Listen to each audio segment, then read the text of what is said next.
Selamat datang ayah bunda, pernah nggak sih merasa bingung lihat si kecil yang kelihatannya bisa macem-macem, tapi kok kayaknya nggak pernah ada satupun yang benar-benar ditekuni sampai tuntas? Nah, hari ini kita akan kupas tuntas rahasia di balik karakter unik anak kita ini. Hari ini semangat banget les piano, bulan depan minta ikut karate. Nggak lama, ganti lagi pengen melukis. Semuanya dicoba, tapi kayaknya nggak ada yang bertahan lama. Kalau cerita ini terasa familiar banget buat ayah bunda, tenang, Anda nggak sendirian kok. Ini dilema yang umum banget dan sebetulnya ada penjelasannya. Gimana kalau saya bilang bahwa semua itu sebetulnya bukan kekurangan, melainkan sebuah ciri khas dari kepribadian genetik yang super unik. Nah, dalam konsep ST-Event, sebuah metode buat memetakan potensi genetik, kita menyebutnya tipe kecerdasan insting. Yuk, kita coba selami lebih dalam karakter alami si serba bisa ini. Jadi, apa sih sebetulnya kecerdasan insting ini? Coba deh, ayah bunda bayangin ini sebagai semacam sistem operasi bawaan lahir anak kita. Pusat komandonya itu ada di otak tengah. Jadi bukan logika atau perasaan yang jadi yang utama, tapi naluri murninya. Respon mereka itu serba otomatis, cepat, dan menyeluruh. Inilah setelan pabrik alami mereka. Anak dengan kecerdasan insting ini, wah, mereka itu ibarat bunglon yang cerdas ayah bunda. Gampang banget beradaptasi di lingkungan manapun dengan refleks yang luar biasa cepat. Secara alami, peran mereka itu jadi penjaga harmoni, selalu berusaha menciptakan kedamaian. Nah, inilah kenapa mereka kelihatan serba bisa dan seringkali jadi penengah kalau ada teman-temannya yang berantem. Coba deh perhatikan waktu si kecil lagi main.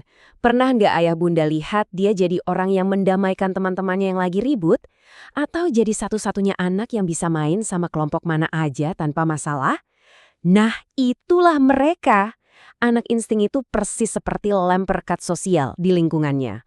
Tugasnya menyatukan dan menjaga keutuhan. Tentu kita jadi penasaran ya, kenapa sih mereka bisa seperti itu? Apa yang bikin mereka begitu unik? Jawabannya ternyata terletak pada rahasia genetik di dalam sistem kerja otak mereka. Nah, ini dia nih bedanya yang paling mendasar. Tipe kecerdasan lain itu punya kemudi, entah itu kemudi introvert atau ekstrovert.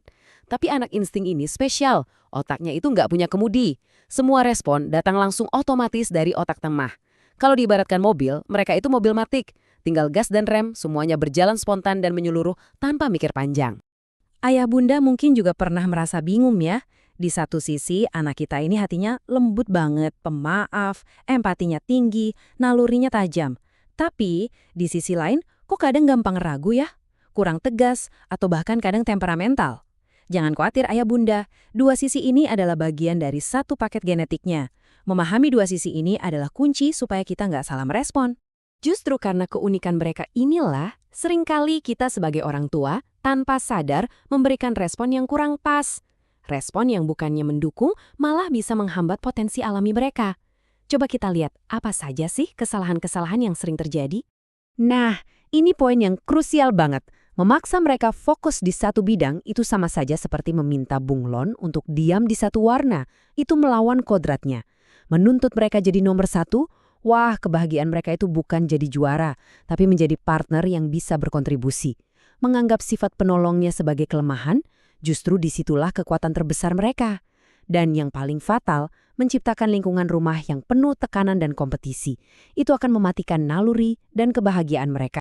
Oke, setelah kita tahu apa yang sebaiknya dihindari, sekarang kita masuk ke bagian yang paling penting dan paling ditunggu-tunggu. Gimana sih cara yang tepat untuk mendampingi sang penyeimbang ini? Gimana caranya kita bisa jadi fasilitator terbaik untuk potensi mereka? Ada 4 langkah sederhana yang bisa kita terapkan. Pertama, rangkul sifat serba bisanya. Biarkan saja mereka mengeksplorasi banyak hal. Kedua, pahami cara belajar mereka yang unik. Mereka perlu tahu gambaran besarnya dulu, baru detailnya. Ibarat menyusun puzzle, mereka harus lihat contoh gambar jadinya dulu. Ketiga, dan ini penting banget, selalu apresiasi kebaikan hatinya saat ia menolong orang lain. Ini adalah bensin utama mereka. Dan yang keempat, ciptakan rumah yang damai. Suasana tenang itu adalah tempat mereka akan tumbuh subur. Kalau kita berhasil mendampingi mereka dengan cara yang tepat, potensi luar biasa apa sih yang bisa mereka capai di masa depan? Yuk kita intip sedikit visinya ayah bunda. Potensi mereka itu luas banget. Mereka bisa jadi mediator yang hebat, aktivis kemanusiaan yang tulus, atau jurnalis dan presenter yang serba tahu. Kemampuan adaptasinya membuat mereka cocok di bidang kuliner atau musik. Bahkan, mereka bisa menjadi pelayan masyarakat yang ideal atau menjadi tangan kanan yang paling bisa diandalkan di industri manapun. Kuncinya ada pada peran yang melayani dan menyatukan. Jadi, ayah bunda, sebagai penutup, mari kita ingat ini baik-baik. Untuk anak insting kita, tugas kita itu bukanlah memahat mereka menjadi satu bentuk patung yang spesifik. Tugas kita adalah membangun sebuah panggung yang megah, lalu biarkan mereka menari, bernyanyi, dan memainkan banyak peran terbaik dalam hidupnya. Semoga bermanfaat ya.